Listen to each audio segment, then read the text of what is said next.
सहना भवतु सहनौ भुनक्तु सह वीर्यं करवावहै तेजस्विनावधीतमस्तु मा विद्विषावहै। ओम शांति शांति शांति।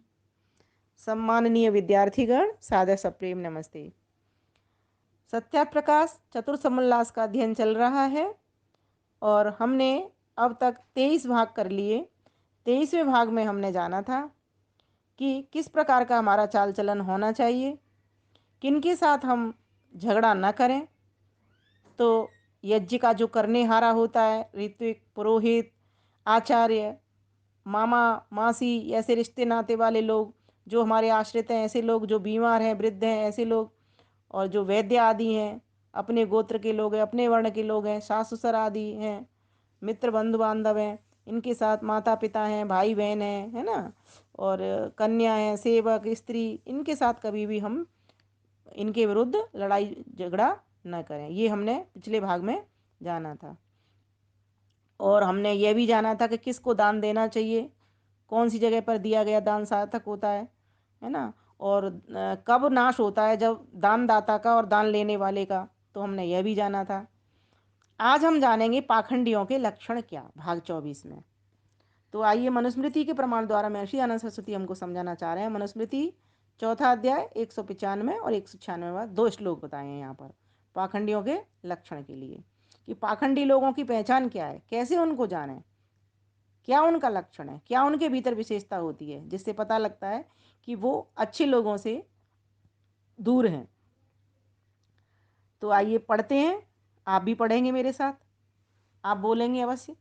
धर्मध्वजी सदा लुब्धश्च, धर्मध्वजी सदा लुब्धश्च छाद्मिको लोकदम्भकः, छाद्मिको लोकदम्भकः वैडालवृत्तिको जेयो, वैडालवृत्तिको जेयो हिंस्रः सर्वाभिसन्धकः, हिंस्रः सर्वाभिसन्धकः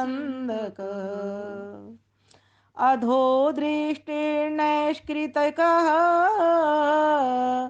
अधो दृष्टिः नैष्कृतिकः स्वार्थ साधन तत्परः, स्वार्थ साधन तत्परः शठो मिथ्या विनीतश्च, शठो मिथ्या विनीतश्च वकव्रतच्चरो द्विजः, वकव्रतच्चरो द्विजः।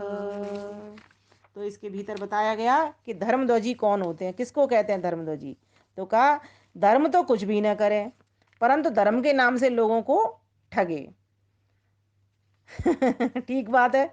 तो ऐसे लोग पाखंडी होते हैं।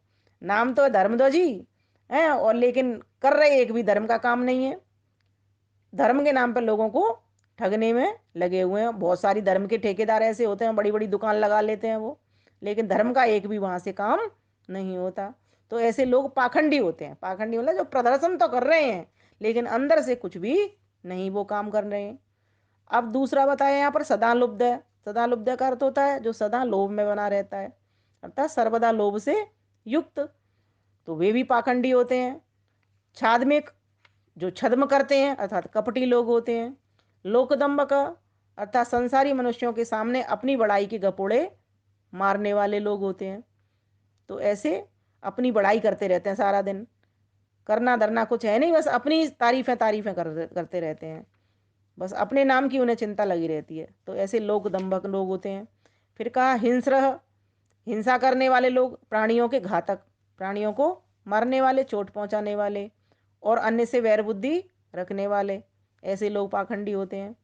और कौन से होते हैं तो कहा सर्वाभिसंधक, सर्व मतलब सब अच्छे और बुरों से भी मेल रखे, हर एक व्यक्ति से मेल तो रखते हैं वो, उसको वैडाल वृत्ति अर्थात बिडाल के समान धूर्त नीच समझो। जैसे बिल्ली, बिडाल मतलब बिल्ली, कौन सी बिल्ली, जो मेल बिल्ली है, जैसे नर बिल्ली और एक मादा बिल्ली, तो जो नर बिल्ली है वो बिडाल है, तो बिडाल कैसा होता है, धूर्त होता है, तो उसके समान उसको नीच समझो। जो दो बुरों से भी मेल रखता है, अच्छों से भी मेल रखता है। तो इस प्रकार से हमको समझना चाहिए। और आगे बताया दूसरे श्लोक के भीतर, अधो दृष्टि, कीर्ति के लिए नीचे दृष्टि रखे, यश पाने की ही बस उसे लालसा बनी रहती है हर वक्त। फिर कहा नैष्कृत्य का, ईर्ष्यक किसी ने उसका पैसा भर अपराध किया हो तो उसका बदला प्राण तक लेने का तत्पर रहे। ऐसे लोग ईर्ष्यालु बहुत होते हैं। कोई थोड़ा सा उनका काम कर दे, मतलब मीन्स थोड़ा सा उनका कोई सामान ले ले या पैसा ले ले थोड़ा सा, या फिर कुछ छोटा सा अपराध उनके साथ कोई कर दे, ये समझ लो, तो उसका बदला उसको प्राण तक लेने के लिए तत्पर हो जाते हैं वो बदले में। तो और आगे का स्वार्थ साधन तत्पर है, चाहे कपट अधर्म विश्वासघात क्यों न हो, अपना प्रयोजन साधने में चतुर होते हैं ऐसे लोग, अपना स्वार्थ साधने में लगे रहते हैं। शटह, मूर्ख को कहते हैं चाहे अपनी बात झूठी क्यों ना हो परंतु हट कभी ना छोड़ें। तो ऐसे लोग कभी भी अपनी जिद को नहीं छोड़ते, चाहे भले ही झूठी बात हो। फिर कहा मिथ्या विनीत, झूठ मूठ, ऊपर से सील संतोष और साधुता दिखलाते हैं, उसको वकव्रत, मतलब बगुले के समान नीच समझना, वही पाखंडी है। जैसे बगुला करता है ना, आंख मूंद लेता है, ऐसे ऐसे लक्षणों वाले पाखंडी होते हैं, उनका विश्वास व सेवा कभी न करे। तो वकव्रता, बगुले के समान प्रदर्शन ना करे जैसे बगुला करता है ना। बिडाल वृत्ति को छोड़े, बिल्ली की जो नर बिल्ली होती है उसकी वृत्ति को छोड़े। क्या करती है बिल्ली, सबसे दोस्ती रखती है, मीन सब जगह का दही और घी खाई आएगी, उसे कोई मतलब नहीं इससे अच्छा है कोई बुरा है, वो अपना काम सिद्ध कर लेती है। ऐसे धूर्त होते हैं, है ना। तो इस प्रकार से यहाँ पशुओं के द्वारा भी समझाने का प्रयास किया है कि ऐसी वृत्तियों को छोड़ना होगा। और कुछ ऐसे गुण भी हैं जो कि पाखंड को प्रदर्शित करते हैं, जैसे धर्मध्वजी, कपटी, छादमिक, हिंस्र, सदा लुब्ध, सदा लोभ वाला, सर्वाभिसंधक, अर्थात सबसे मेल रखने वाला, चाहे अच्छा है चाहे बुरा है, ये नहीं देख रहा कि वो बुरे व्यक्ति से मेल करेगा तो बुराई आ जाएगी भीतर, लेकिन उसे तो अपना काम सिद्ध करना है, इसीलिए वो बुरों से भी मेल कर लेता है। कुछ लोग ऐसे ही तो होते हैं, अपना स्वार्थ निकालने के लिए वो बुरे व्यक्तियों की भी समीपता किया करते हैं। तो ये सब चीज़ें, ये पाखंड के लक्षण हैं। जब पता लग जाएगा ना कि पाखंडी लोग ऐसे होते हैं, तो व्यक्ति को ये जब ये समझ आ जाती है कि ये गुण जो होते हैं ये पाखंडियों के होते हैं, तो इनसे फिर वो दूरी बना करके वह सुखी रह लेता है। अन्यथा तो फिर इन्हीं के जैसा बन जाएगा जैसे लोगों के समीप बैठते हैं। तो ये समझना बहुत जरूरी है हमारा। फिर आगे कहा, अब 3 श्लोक और हैं एक साथ, मनुस्मृति के चौथे अध्याय के 238, 239, 240 तक। इसमें क्या कहा है देखते हैं। धर्मं शनैः सञ्चिनुयात् वाल्मीकमिव पुत्रिकाः परलोकसहायार्थं सर्वलोकान्यपीडयन्। बोलोगे मेरे साथ, धर्मं शनैः सञ्चिनुयात् वल्मीकमिव पुत्रिकाः परलोकसहायार्थं सर्वलोकान्यपीडयन्। नामूत्र हि सहायार्थं पिता माता च तिष्ठत, न पुत्रदारं न जातिः धर्मस्तिष्ठति केवलः, धर्मः तिष्ठति केवलः। एकः प्रजायते जन्तुः एक एव प्रलीयते, एको न भुक्ते सुकृतम् एक एव च दुष्कृतम्, एक एव च दुष्कृतम्। तो समझ लेते हैं क्या बताया इसमें। धर्म सनई संचुनुयाद बल्मीकमेव पुत्तिका, स्त्री और पुरुष को चाहिए जैसे पुत्तिका, पुत्तिका कहते हैं दीमक अर्थात दीमक, बल्मीक अर्थात बाम्बी को बनाती है, जैसे दीमक, जैसे पुत्तिका अर्थात दीमक बल्मीक अर्थात बाम्बी को बनाती है, जैसे दीमक बाम्बी को बनाती है, वैसे सब भूतों को पीड़ा न देकर परलोक अर्थात परजन्म के सुखा धीरे धीरे धर्म का संचय करे। तो व्यक्ति को क्या करना चाहिए, इन पाखंड की गुणों को हटा करके, ये जो पाखंड के लक्षण बताए ऐसे काम ना करके, ऐसे गुण ना अपना करके क्या करना चाहिए उसको, पुत्तिका अर्थात दीमक, बल्मीक अर्थात बाम्बी को जैसे बनाती है, वैसे सब भूतों को पीड़ा न दे करके। और कैसे बनाती है बाम्बी को दीमक? किसी को नुकसान थोड़ी करती है वो, लेकिन अपना चुपचाप घर बनाती रहती है। ठीक इसी प्रकार से परलोक और परजन्म के सुख के लिए धीरे धीरे धर्म का संचय करे। वो भी धीरे धीरे करके मिट्टी लाती है, एक एक अणु लाती है, उसको ला के चिपकाती जाती है और अपना घर बना लेती है। ठीक इसी प्रकार से हमको भी, हमारा कौन सा घर है? हमारा परलोक, परमात्मा का घर। उसके लिए क्या करना होगा? धीरे धीरे धर्म का संचय करना होगा। और धर्म तो हम जानते ही हैं कि हम सभी मनुष्यों का क्या धर्म है। तो हमारा दर्शन हमको क्या सिखाता है?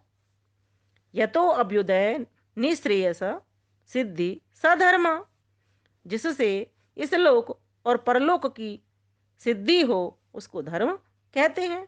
और इसी को मनुस्मृति में मनु महाराज ने भी बता दिया, धर्म के 10 लक्षणों को। धृति क्षमा दमोस्तेयम शौचम इंद्रिय निग्रह धीर विद्या सत्यम क्रोधो दशकम धर्म लक्षणम। दशकम धर्म लक्षणम। तो धर्म के क्या क्या लक्षण थे? धृति, धैर्य रखना चाहिए, है ना, सहनशीलता रखनी चाहिए। क्षमा, क्षमा करनी भी चाहिए, क्षमा मांगनी भी चाहिए, लेनी भी चाहिए, क्षमा देनी भी चाहिए। लेकिन ध्यान ये देवे कि कोई ऐसा व्यक्ति तो नहीं है जिसको फालतू में आप क्षमा करे चले जा रहे हो, जो आपके देश को, परिवार को, समाज को नुकसान पहुंचा रहा है। यह भी ध्यान देने की बात है। हाँ, व्यक्तिगत क्षमादान कर दें। अगर आपको किसी ने व्यक्तिगत कोई नुकसान किया है तो उसको क्षमा कर दें। फिर आगे कहा धृति क्षमा दम। दम कहते हैं इंद्रियों के नियंत्रण को। इंद्रियों पर नियंत्रण है। ये इंद्रियां विषयों की ओर भाग रही होती हैं। इनका संबंध क्या होता है? किससे होता है? इनका विषयों से संबंध होता है। तो ये इधर बहुत भागती हैं, तो वहाँ से थोड़ा नियंत्रण करना सिखाएं इनको। आँख हैं, कान हैं, हाथ हैं, पैर हैं, है ना, जितनी भी हमारी 5 ज्ञान की इंद्री, 5 कर्म की इंद्रियां, उनके ऊपर इनका स्वामी मन है। इनको हम कंट्रोल में रखें।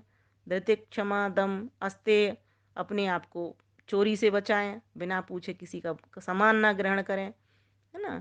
किसी भी प्रकार की, किस परिवार, समाज, राष्ट्र में कहीं भी किसी की भी चोरी ना करें, किसी भी ढंग से ना करें, किसी भी तरह से ना करें, किसी की भी ना करें। तो इस प्रकार से धृतिक क्षमा दमोस्तेयम शौचम, और अंतर्बार शुद्धि रखें अपनी, है ना। तो शुद्धि के लिए बहुत सुंदर मंत्र हमने पहले पढ़ ही लिया था। अद्विगात्राणि शुद्ध्यंति मन सत्येन शुद्ध्यति, है ना, कि जल से तो शरीर की शुद्धि होती है और मन की शुद्धि सत्य के द्वारा होती है। विद्या तपो व्याम भूतात्मा, और विद्या और तप से किसकी? आत्मा की शुद्धि होती है। बुद्धि ज्ञान शुद्धि, और ज्ञान से किसकी शुद्धि होती है? बुद्धि की शुद्धि हो जाती है। तो इस प्रकार से हमें अपने आप को शुद्ध रखना है। जल ज्ञान, है ना, सत्य के द्वारा, है ना, विद्या और तप के द्वारा हम अपने आप को, शरीर, तन, मन, आत्मा, सबको हमको अपना शुद्ध रखना है। तो धृति क्षमा दम अस्तेयम शौचम इंद्रिय निग्रह, है ना, और इंद्रियों का नियंत्रण, निग्रह करना है हमको उसको। तो ये हमें समझना चाहिए। अब आगे आया धृति क्षमा दम स्वचम इंद्रिय निग्रह धीर विद्या सत्यम क्रोधो, है ना। तो बुद्धिमान बने, धीवान बने, है ना, विद्यावान बने, बुद्धिमान और विद्यावान दोनों बने। धीर विद्या सत्यम, सत्य बोलें, मन से, वाणी से और कर्म से हम एक होकर के रहें। यही तो सत्य का पालन करना, ये हमारा धर्म है। बुद्धिमान बनना ये हमारा धर्म है। विद्यावान बनना हमारा धर्म है। इसीलिए विद्या का ग्रहण करना है, इसीलिए बुद्धि को बढ़ाना है। ये बात समझने की है इसमें। लोग इसको धर्म नहीं समझते हैं, जबकि शिक्षा ग्रहण करना धर्म है ये हमारा, है ना। तो धीर विद्या सत्यम क्रोधो, और अक्रोध, अक्रोध कहते हैं क्रोध को जीत लेने को। मतलब क्रोध नहीं करना। व्यर्थ में क्रोध क्यों करना? हाँ, जब जरूरत पड़े देश की रक्षा के लिए, समाज की रक्षा के लिए, परिवार की रक्षा के लिए, तो मन्युवान बनना, है ना। उचित क्रोध तो सही सही समय पर सही प्रकार से अगर क्रोध कोई कर रहा है, जिसमें सबका, जिसका चाहिए भला, उसका भला किया जा रहा है, तो फिर वो क्रोध अच्छा होता है ना। तो ऐसा क्रोध तो करना चाहिए। जैसे भगवान राम ने भी एक बार कहते हैं क्रोध किया था, जब समुद्र देव ने उनको रास्ता नहीं दिया, है ना, समुद्र पार करने के लिए। तो जो वहाँ के जो मैनेजमेंट को देखने वाले व्यवस्थापक समुद्र देव जी थे, समुद्र देव जी ने उनको रास्ता नहीं दिया, तो उनको भी उचित क्रोध करना पड़ा, क्योंकि उनको तो सीता को लाना था वहाँ से, और रावण को मारना था, असुरों का संहार करना था। तो उद्देश्य ये था। तो जब अच्छा उद्देश्य लेकर के कोई देश धर्म की रक्षा करने के लिए उद्यत होता है, फिर वहां पर उसको क्रोध करना पड़े तो वो तो उचित है। लेकिन व्यर्थ में छोटी छोटी बातों के लिए अपने व्यक्तिगत स्वार्थ के लिए क्रोध करना ठीक नहीं है। तो ये हमारा धर्म है, इस बात को समझना और नहीं करना। तो क्रोध नहीं करना, कैसा रहना? अक्रोध करना मीन्स क्रोध नहीं करना, क्रोध से रहित रहना। अक्रोध मीन्स क्रोध से रहित रहना, शांत रहना। धीर विद्या सत्यम क्रोधो दशकम धर्म लक्षणम, ये 10 धर्म के लक्षण मनु महाराज ने हमारे लिए बताए हैं, तो हम इससे युक्त हो गए। तो इस प्रकार से फिर आगे लिखते हैं वो। अभी हमने कितने 3 श्लोक और पढ़े थे ना, तो इनका भी अर्थ देख लेते हैं। क्या कहते हैं महर्षि दयानंद सरस्वती? स्त्री और पुरुष को चाहिए कि जिस प्रकार से दीमक बामी को बनाती है और सब भूतों को पीड़ा न देकर परलोक अर्थात परजन्म के सुखार धीरे धीरे धर्म का संचय करती है, वैसे ही सभी मनुष्यों को करना चाहिए। अब आगे वो लिखते हैं, क्योंकि परलोक में न तो माता, न पिता, न पुत्र, अभी पढ़ा था ना, नामूत्र ही सहायार्थम पिता माता च तिष्ठत।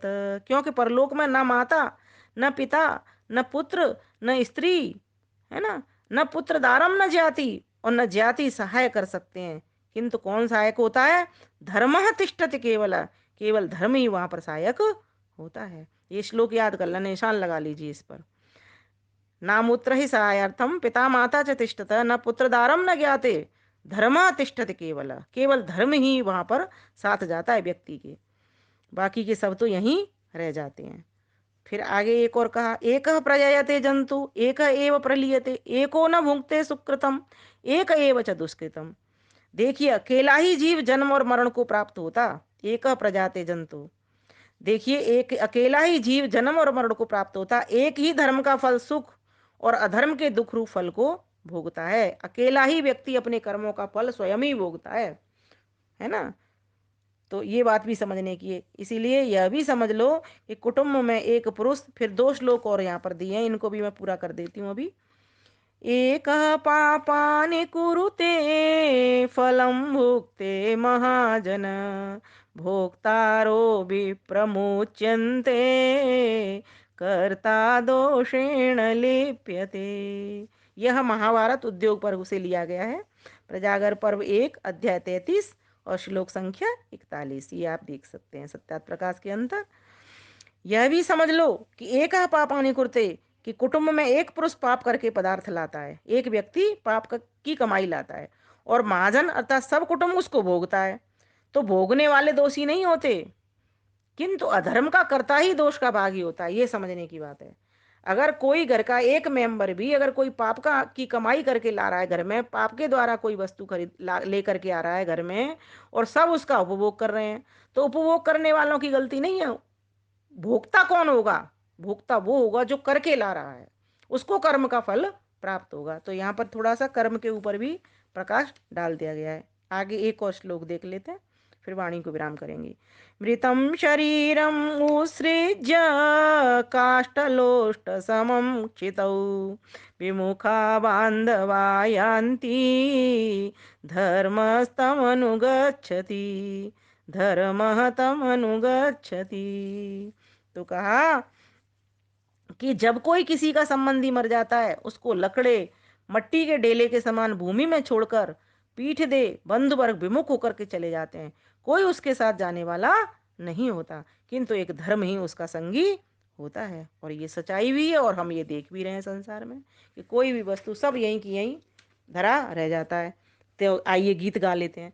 तेरा कोई नहीं साथी रे, परम प्रभु से नाता जोड़ ले, तेरा कोई नहीं साथी रे, परम प्रभु से नाता जोड़ ले।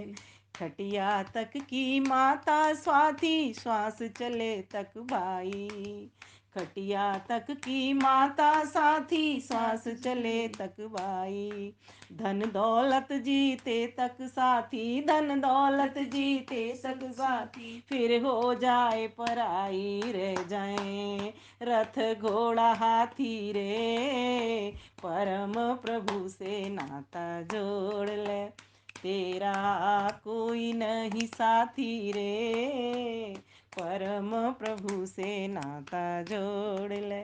दरवाजे तक पत्नी साथी, मरघट तक सुत प्यारा। दरवाजे तक पत्नी साथी, मरघट तक सुत प्यारा। चिता जले तक प्रेमी साथी, चिता जले तक प्रेमी साथी। फिर कर जाए किनारा तेरा, रहे ना सहाती रे। परम प्रभु से नाता जोड़ ले, तेरा कोई नहीं साथी रे। परम प्रभु से नाता जोड़। जैसा तूने कर्म किया है वैसा ही फल पावे। जैसा तूने कर्म किया है वैसा ही फल पावे। सत्य धर्म का सच्चा मार्ग, सत्य धर्म का सच्चा मार्ग, वैदिक धर्म बतावे राघव, बनेगा हिमाती रे। परम प्रभु से नाता जोड़ ले, तेरा कोई नहीं साथी रे। परम प्रभु से नाता जोड़ ले। मुट्ठी बांध के आया जग में, हाथ पसारे जाना। मुट्ठी बांध के आया जग में, हाथ पसारे जाना। धन दौलत सब महल खजाना, धन दौलत सब महल कुठारी। धड़ से भरा खजाना तेरा, रहे ना सहाती रे। परम प्रभु से नाता जोड़ ले, तेरा कोई नहीं साथी रे। परम प्रभु से नाता जोड़ ले, परम प्रभु से नाता जोड़ ले। तो यहाँ पर यही बता दिया गया कि अवश्यमेव भोक्तव्यम कृतम कर्म शुभाशुभम। जो व्यक्ति जैसा कर्म करता है, एक तो उसी को उसका फल मिलता है, और दूसरा सब कुछ यहीं रह जाने वाला है, सिर्फ धर्म ही उसका संगी होता है अंत समय पे। इसलिए यह जान करके हमें धर्मयुक्त कर्म करना चाहिए। पर धर्मयुक्त कर्म करेगा कब? जब वो इस बात का ज्ञान लेगा। और ज्ञान मिलेगा कब? जब वो सदग्रंथों का संग करेगा। सदग्रंथ आएंगे कब? जब वो विद्वानों के समीप बैठेगा, उनसे सुनेगा कि हमें स्वाध्याय करना चाहिए, है ना। विद्वान मिलेंगे कब? जब मिलेंगे जब वो सत्संग में जाएगा। और सत्संग कैसे मिलेगा? तो जब उस परमात्मा की कृपा होगी।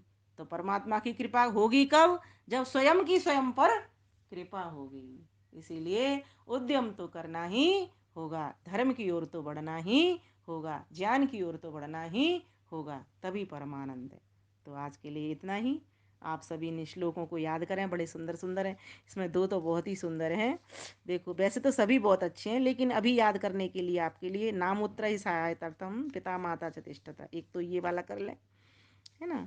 और एक ये कर लें, मृतम शरीरम उत्सृज्यम, या फिर एक और भी था ना इसमें, धर्म सनई संचिनुयात, ये भी अच्छा है। तो इस प्रकार से जो जो आपको अच्छे लगते रहें उनको आप टिक मारते रहें और उनको रखें, क्योंकि ये वास्तव में ये वैराग्य कराने वाले हैं, बोध कराने वाले हैं, ज्ञान कराने वाले हैं। व्यक्ति जब बार बार ऐसे विषयों को सामने लाता है ना, तो उसको वास्तव में पता लगता है कि ये संसार तो जा रहा है, इसमें कोई भी चीज़ संग नहीं जा रही आत्मा के। आत्मा तो अकेला चला जाता है, शरीर तो यहीं रह जाता है, सूक्ष्म शरीर के साथ आत्मा अकेला निकल जाता है। सूक्ष्म शरीर में क्या चीज़ संचित जाती है? जो तुमने कमाई की है, अच्छी चली जाएगी, बुरी की है बुरी करी जाएगी, भाव के रूप में चली जाती है। तो इस प्रकार से हम सभी को समझ करके ज्ञान, शुद्ध ज्ञान लेकर के शुद्ध कर्म में उतरना चाहिए और परमेश्वर की शुद्ध भक्ति करनी चाहिए। आप सभी का धन्यवाद, नमस्ते। वीडियो को खूब साझा करें, लाइक करें, कमेंट करें और लोगों को प्रेरणा करें। लाइक कमेंट का लोग कुछ गलत अर्थ निकालते हैं, लेकिन मेरा ऐसा मानना है, लाइक कमेंट से लोगों को प्रेरणा जाएगी, लोग देखेंगे एक बार कि क्या चीज़ लाइक हुई है, तब वो फिर उसको वीडियो को खोलेगा तो पता लगेगा यहाँ तो वैदिक संस्कृति की बात हो रही है। तो हो सकता है उसका मन इधर लग जाए, तो वो इधर पकड़ ले इस बात को। तो इसीलिए आप इस वीडियो को खूब साझा करें, हो सके तो सब्सक्राइबर बनाइए, जिससे, क्योंकि हम तो रोज़ इस तरीके का पाठ पढ़ा रहे हैं, रोज़ ये वीडियो डाल रहे हैं आपके पास तक। तो आप सभी का धन्यवाद, नमस्ते।